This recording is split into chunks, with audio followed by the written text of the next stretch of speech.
Bonsoir François. Bonsoir Et Olivier. de 33 victoires d'affilée pour le PSG. C'est ça, c'est le nouveau record du Paris Saint-Germain. 33 matchs sans perdre en Ligue 1 pour le Paris Saint-Germain qui s'est imposé 3-1 face à Lorient. Voilà, facétieux Zlatan Ibrahimovic qui s'amuse avec une chaussure et Zoumana Camara. Le premier but de la partie signé Cavani. 11e but en Ligue 1 pour l'Uruguayen. Et puis quand même Lorient qui va donner du fil à retordre au Paris Saint-Germain avec cette égalisation de Guerreiro. Zlatan Ibrahimovic en profite pour marquer son 20e but en Ligue 1 à la 55e minute. Et Kurzawa, 69e pour la victoire, 3-1 des Parisiens qui sont donc invincibles depuis mars 2015. C'était la dernière défaite en date face à Bordeaux. On va écouter Laurent Blanc. Alors le record, c'est pas le plus important évidemment. Le plus important, c'est que son équipe continue de gagner. Ce soir, on a été, à mon sens, plus dans la réaction que dans l'action.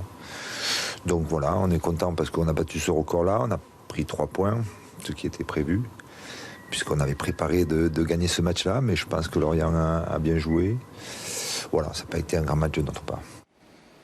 Lyon se relance. Ouais, avec une victoire 3-0 face aux Girondins de Bordeaux. Les Lyonnais qui restaient sur une défaite face à Bastia, 1-0, et qui se sont repris chez eux avec un très bon Alexandre Lacazette, le Français qui était l'auteur d'un doublé ici, 41e et 87e minute avant le but de Kalulu. On va écouter justement la réaction d'Alexandre Lacazette parce que forcément c'est important pour lui à quelques mois de l'Euro de briller. En jambes depuis pas mal de matchs. Maintenant ce soir on le remarquera encore plus vu que j'ai marqué, mais c'est souvent comme ça. Maintenant, les critiques, je les accepte. C'est à moi de faire face.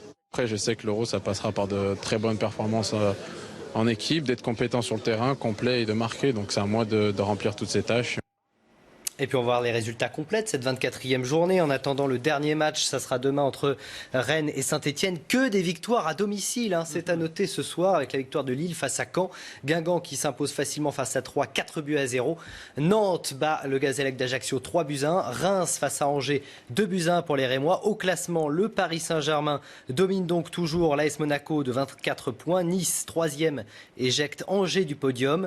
Nantes qui remonte à la 6e place avec un 12e match sans défaite.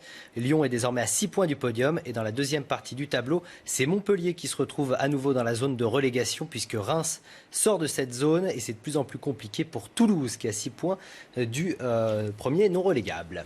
Le retour de Renault en F1, ça se précise. Exactement, puisqu'on a vu la présentation de la nouvelle RS16. Voilà à quoi elle ressemble, regardez. Ce sont les couleurs habituelles, même s'il y a plus de noir que de jaune. Habituellement, c'est un peu plus de jaune. Elle est belle. Elle est assez jolie. Elle va vite. Elle va très vite, il va falloir, parce que le début du championnat de Formule 1, c'est prévu le 20 mars à Melbourne.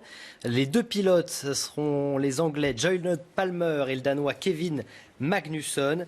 Renault qui a remporté 2 titres constructeurs entre 2005 et 2006, mais jusque-là, ils étaient plutôt des fournisseurs de moteurs. Et donc, ils reviennent en tant que constructeurs avec de l'ambition, mais une ambition mesurée, comme nous le dit Alain Prost. Écoutez.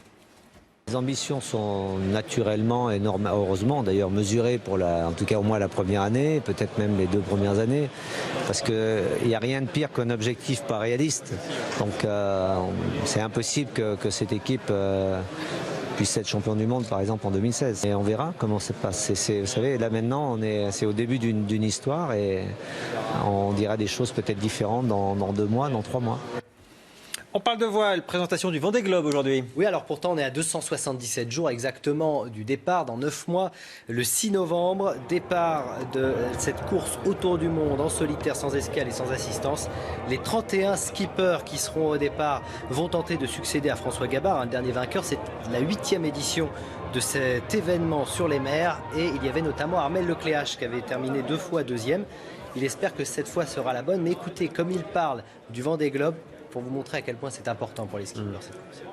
C'est en pleine préparation. Voilà, le Vendée Globe, c'est demain pour nous, même si c'est que dans 9 mois, ça va vite passer. Je me lève pas tous les jours en pensant au Vendée Globe, mais pas loin. Voilà, c'est mes Jeux Olympiques à moi ou ma Coupe du Monde. Comme sa Coupe du Monde. C'est pas n'importe quoi, le Vendée Globe. Merci François. Beaucoup.